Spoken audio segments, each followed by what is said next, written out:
Hello, I'm Tina Ham. I'm the Information Technology Training Coordinator here at the College of Charleston. Thanks for joining me today. It is always my goal to provide you with information that you can use and share with others. On October 7th, Microsoft pushed new capabilities and new updates to Yammer. I'm going to take the time today and we'll go over some of those items. We only have 30 minutes. There's a lot to cover. So thanks for joining me, and I hope you learned something new. Let's get started. One thing to talk about in reference to Yammer is why you would want to use it. Yammer is a social network for business. You would use Yammer to communicate college-wide. So across campus, if you want to get out a message, maybe it's about an event or something coming up, or maybe your department did something really great and you had a couple of people that spearheaded that initiative and you want to praise those individuals for the great work that they've done. Yammer is a perfect example of how you can do that. Yammer is an Office 365 application, and now the top bar looks like all those others. It makes me more accustomed to using it and navigating through Yammer. Think of Teams as a way to communicate with your members that you're working on a project with, or team members that you work with every day, maybe your department, or like I said, an individual team. You would use Teams for that. Well, you don't want to create a team for the whole college. That's where Yammer comes in. One of the main things that I know people were not happy with how Yammer operated was the fact that you might get emails for a conversation or a post that happened in Yammer, but you would just get just a little bit, which would make you want to go to Yammer and access the conversation and see more information about the post. Well, now they've changed things, so you actually see the whole thread in your email. So that is one of the improvements that Microsoft has made. So the first thing that I want to do is actually talk about the two different ways that you can access Yammer. So I'm going to share my desktop so that you can see how you can access that information through Microsoft Teams, but some people just may not be familiar with it. So I'm logged into my Microsoft Teams account, and the scene that you're seeing now is the calendar view. But if you look at the icon threads on the left-hand side of your Teams screen, you'll actually see an icon with the Yammer icon and the word communities under it. Well, that's one of the things that Yammer did over the summer, is they changed the word group to community. So this is how you can use Teams to access Yammer. That's one way to get to Yammer. So I'm going to go ahead and click that icon, and the page will load. Now, it has a link to my communities and the home feed and my inbox. And as you can see, I have one message in my inbox. But this is the main communities page, but I'm not quite all the way into Yammer. So if I want to fully immerse into Yammer, then I want to click this little globe right here in the top right.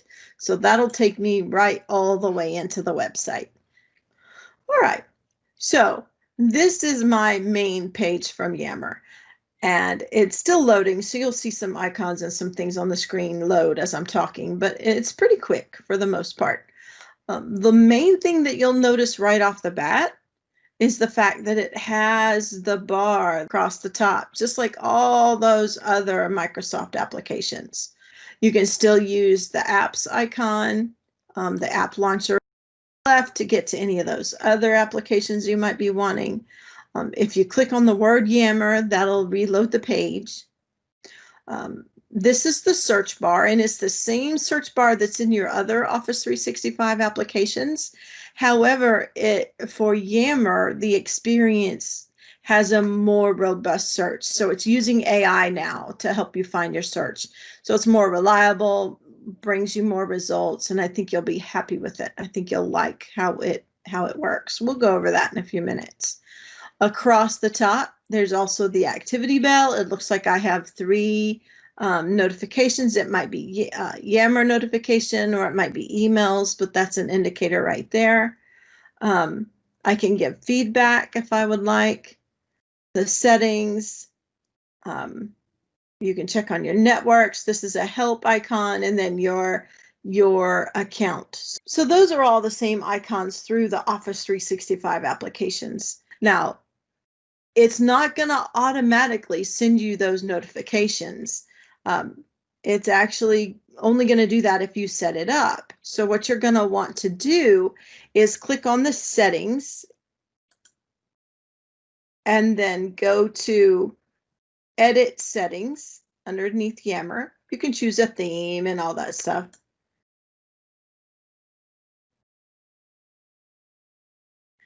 And then under account settings, you can see that there's several tabs.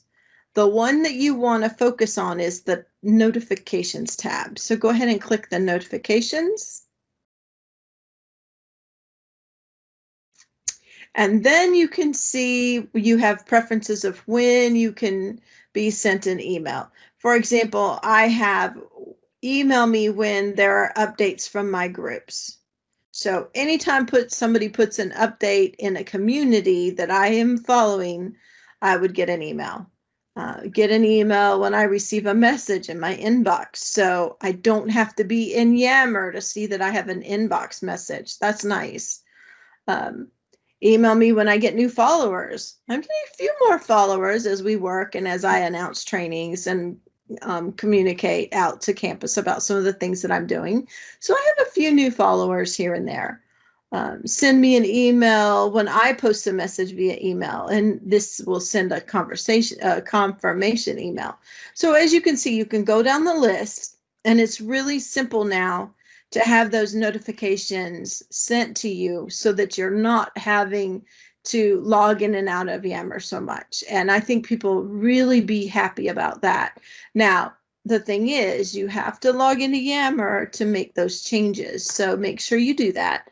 Again, it's from the little settings cog, account settings, and then notifications. So that'll be a good thing.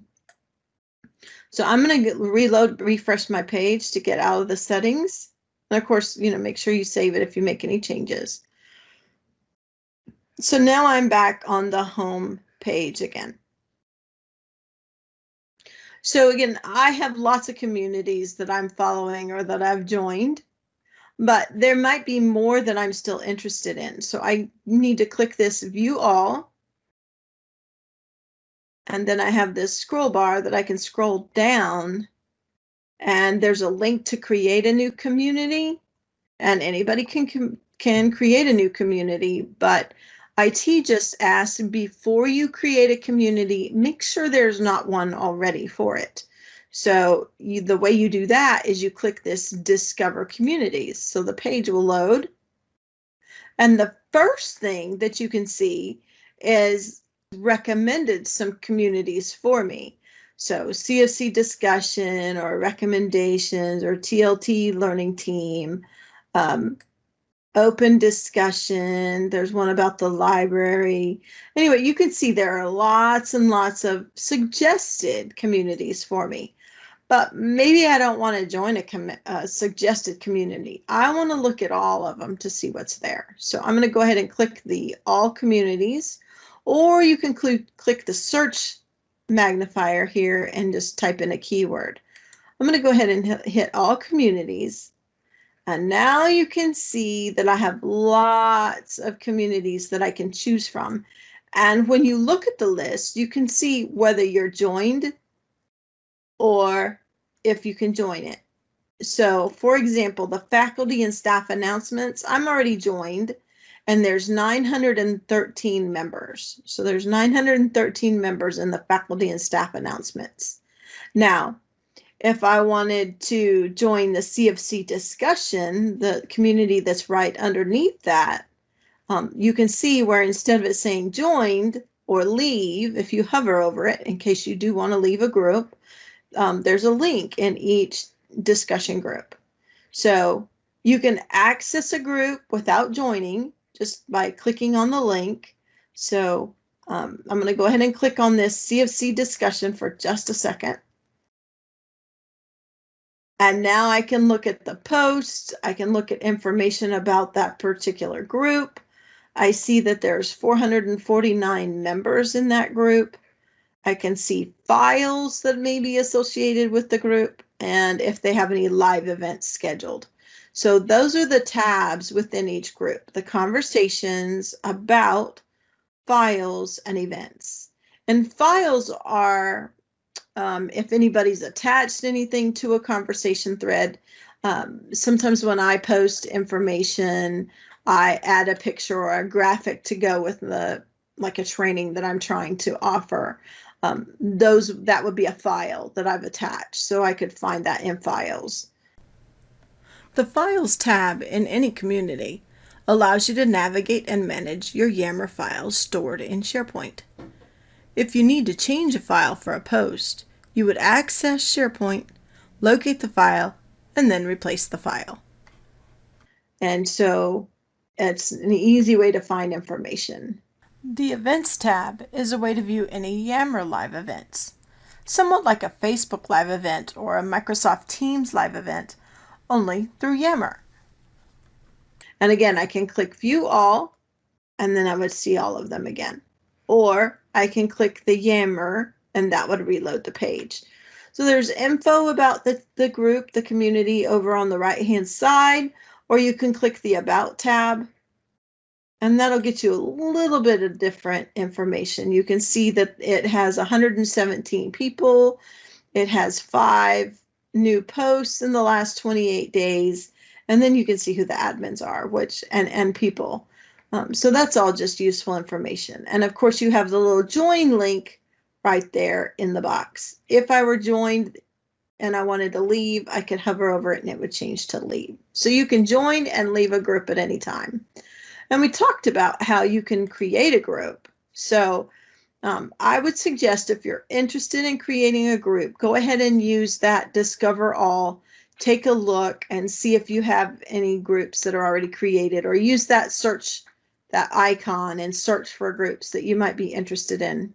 Again, you can look at the different communities and see how many people are joined to that community, and you can see how many people are actively in that group, so you can tell whether you want to post it in this one or that one.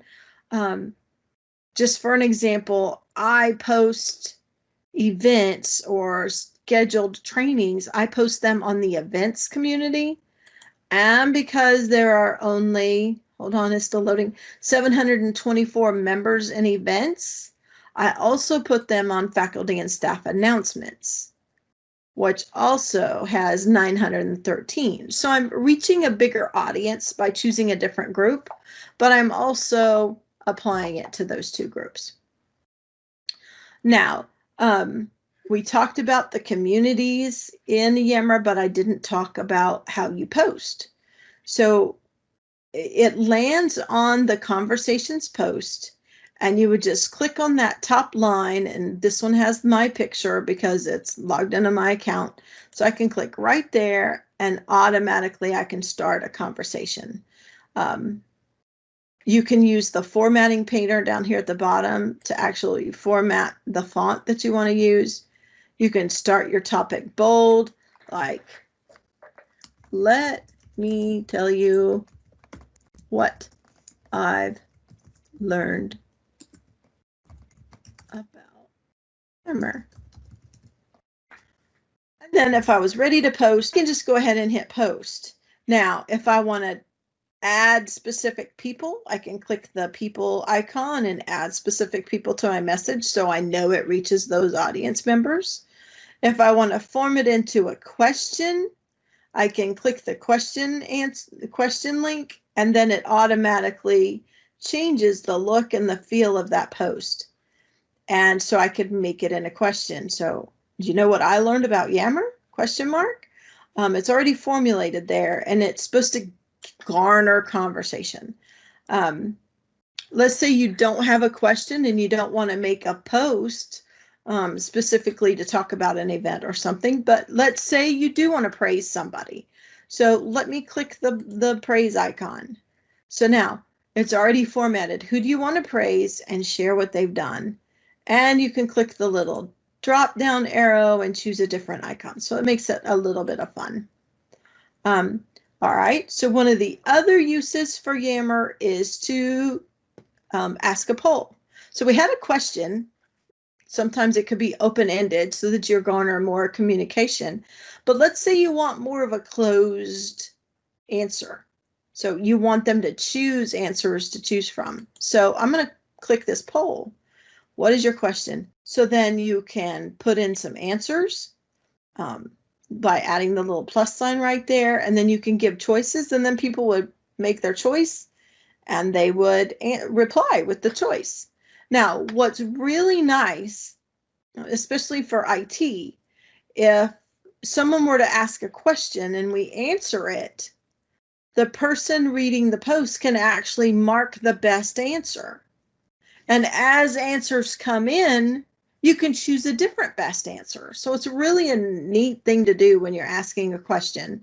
The poll, you would just narrow down what people want to answer, and you can get input that way. And it's quick and it's fast. And it fosters communication across campus. It's really a neat way to do that. I didn't talk about bolding, but you have your icons that you can change the way your message looks. You can bold it, you can italicize, you can add links, you can make bullet lists or numbered lists. You can add an attachment, add a GIF, and then when you're all done with your message, you can click post, and then that would post your message. So you have the opportunity to choose your community and then make your post. So it's really easy to do. Don't worry if you discover a mistake after the post is sent. You have the ability to edit your own posts. Click on the ellipsis, then choose Edit. You can also look at new conversations once you're in a group. Again, I'm calling it a group. I'm sorry. Old habits die hard. Within each community, you can look at new conversations by clicking on the conversation little drop down and see that this particular message has been seen by 121 people, and it's just a conversation with replies. But just as with Facebook, you would reply. So if I wanted to reply to this message rather than writing a new post at the top of the page, I would just click down here where it says write a comment, replying to that original message. So that's how you would reply to a message. I can pin files to a community. And again, the info is up there on the top right. So really what they've done is they've made it an easier way to access Yammer. So I'm actually going to close my Yammer page, but before I do that, I really want to log out. I don't like staying signed in to applications if I'm not in there. So I'm going to go ahead and click the sign out. I clicked my little icon and then I clicked sign out. So now I'm signed out of Yammer, and actually I'm probably signed out of the Office 365 too, but we'll see what happens. I'm still in my Teams meeting, as you can see. I'm on my Yammer community now where I can access all the communities. I can see my inbox. It looks like I have one message, and I have the little activity bell up here at the top. So that's an indicator that I have one new message as well. I want to show you another way to access Yammer. So maybe you're not in Teams and you don't want to go to Teams to get to Yammer. What do? So in a browser, I want to access the portal page for Office 365. So I can go to portal.office.com. All right, so that's going to load.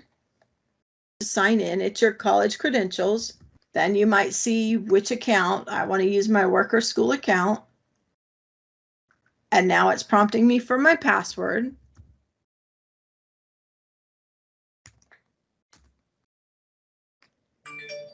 And it's sending me an approval because, again, I'm off campus. So let me authorize the approval here real quick. I'm using the Microsoft Authenticator app on my phone. Super easy to do. You add the app, you account, and then all you have to do is hit approve. Okay, so it looks a little bit different because it's already showing me the files and things that I've worked on recently or things that might be recommended for me. Where before all of the icons were scattered out the page where you would see those documents. But now they're making it more like all the other applications, and they put that icon toolbar over on the left-hand side. So if you look, I'm going to scroll down a little bit. Oops, sorry.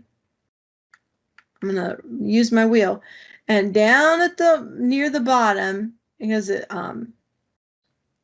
you can click on the link for Yammer. So you can see there's the little Yammer icon. So I'm going to go ahead and click on it. And it will load. And now I'm on the main page for Yammer again. So those are the two different ways that you can access Yammer. We talked about how it's a social network for business, similar to Facebook for your personal accounts. We talked about how you can question or praise or poll or just make a post. We talked about the different communities, how you can see all the communities, how you can create a new community or join the ones that are already there. We talked about setting up your notifications, and really, if you forget about everything else, I hope you remember that, because that's the main thing on the best way you can access information. If you're not in Yammer all the time, that's fine. Now you can get emails and it'll show you the entire thread of the notification. So keep that in mind as well. We talked about making a post. One thing that I know that's different now than it was before, as you are making a post, you'd have an opportunity to tag different topics for a tag. So for instance, if I was posting a training for, say, Yammer, I would have the opportunity to tag it with training, information technology, IT communications, Office 365, and then Yammer. So it would have all those topics. But since they have the AI search now, I guess they did away with the tags, because at the top now, let's say I want to type in training. So I'm searching for anything that's related with training. So here's conversations about training, including some of my posts about past training ventures. Here's the communities that have training. Here's people that post about training, and it looks like I must be one of the ones that have the most posts about training. And then there's files. And it says it's coming back soon. So maybe there's not any files. So that's how it filters your searches and makes it a smart search. So that is definitely helpful.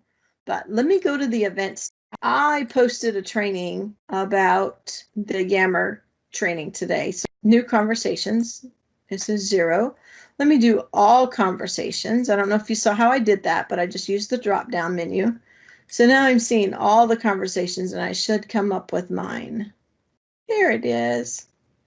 So on October 5th, I posted this Yammer experience session. It was seen by 93 people. It looks like I have some conversation going on from that particular post, which is one reason why I wanted to bring it up. And then again, I replied to her, so it's underneath it. So I didn't do a new conversation. I just replied to hers, and it talked about Yammer training and what I was going to do. So that's really the best way to operate within Yammer, is start with a new conversation if it's new, or reply to a conversation that's already there. So we've covered a lot in this 30 minutes, so I appreciate you hanging in there. I know I didn't have an opportunity to ask you about questions, but if you have questions, email, or you can give me a call. I'll be glad to contact you. The neat information is, if I do this search and I find myself, so I'm going to click on myself, and it'll give information about what I've posted. And if I hover over my name, it'll give you the contact information. So that's how you can find me. And then I will contact you back. Reach out to me if you have any questions. We're out of time. Thanks for watching. Keep watching College of Charleston Information Technology on YouTube for more videos. Until next time, have a great day.